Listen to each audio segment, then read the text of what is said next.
you have found your way to the 2016 P&J Oyster Shucking Competition. Woo-hoo!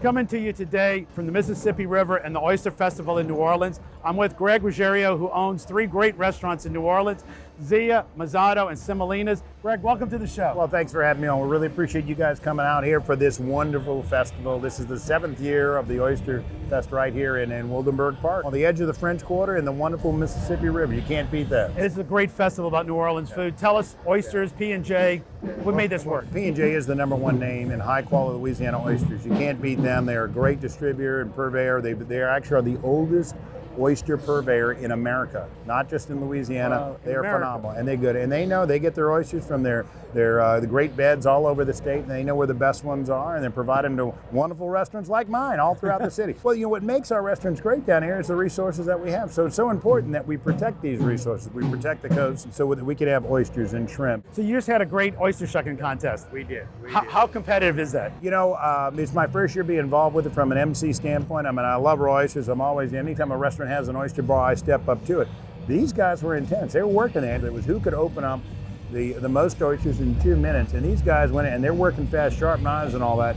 The winner got 19 of them, which is and it's got to get them detached. They've got to be gorgeous, and it's got to be. They said, look, we want you to present these as if it was your best customer that came in there. So even though there was speed going on, you had to make them look pretty. It's always a great area to have a festival, simply because you've got somewhat of a captive audience. People are down here anyhow, and it's nice, especially today. It's a little warm, but we got that breeze coming off the Mississippi. Gotta love that. And you had a lot of people. I heard the coastal restoration people were involved too. Yeah, they are. It's a big part of why this whole group was formed. It's for awareness, and it's for raising some money and getting people on the same page. And if we don't save that coast, New Orleans will be a coastal city. Some people think we are.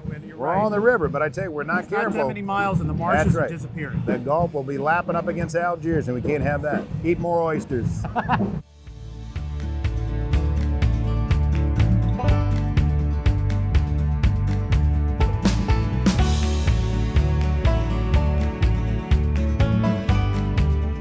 We're at the New Orleans Oyster Festival with Deborah Visco Abibou, PhD. Deborah has spent a lot of time studying coastal issues. So Deborah, it's pretty neat. You won the oyster contest, P&J Oysters. Everybody's involved. Yeah, I was really happy to see some of our partner restaurants up there and to get the chance to promote our oyster shell recycling program and let people know about the work that CRCL is doing for coastal restoration, and also to help, just get people involved. Part of the purpose of what we're doing here is outreach and to engage, our neighbors in coastal restoration. Our slogan is, once you shuck them, don't just chuck them. And so the oyster shucking contest really played well into that. I was really impressed by those shuckers. In a short amount of time, so not even 2 years, we have collected over 2,000 tons. So, you got 2,000 pounds in 1 ton. So that's 4 million pounds. Yes. So you've raised 4 million pounds of oyster shells in 2 years. Yeah, and we really dwarf any other shell recycling program in the nation. So we quickly became #1 because Louisianans are really good at eating their oysters. What the end goal is of all of these shells is to protect some of that shoreline, to slow the erosion, and then to eventually build marsh. So we're putting in a structure that we call a living shoreline.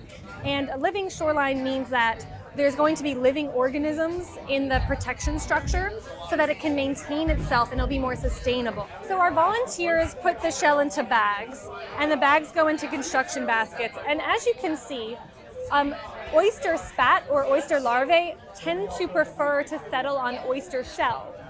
So once these are in the water column, oyster larvae will settle on them and start to grow. And this is their preferred substrate due to the chemical composition and the structure.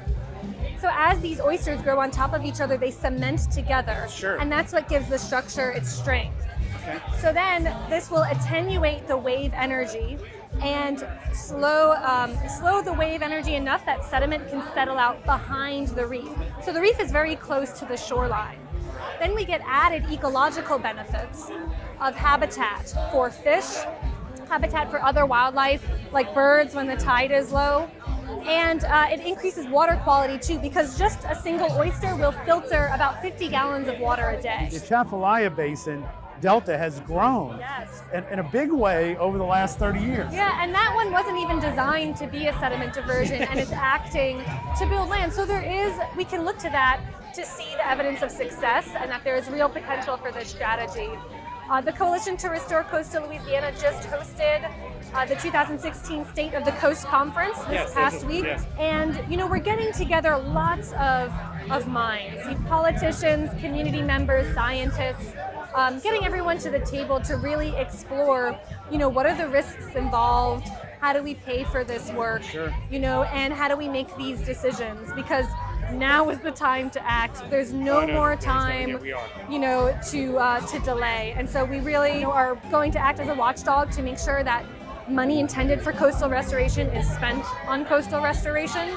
And we have the support of the mayor, of the governor, to do this work. If somebody wanted to see your work, where is the best place for them to drive to get there? So I would invite them to contact us, and we have volunteer events down in Buras at the marina. So you could find it on the map, the Buras Marina.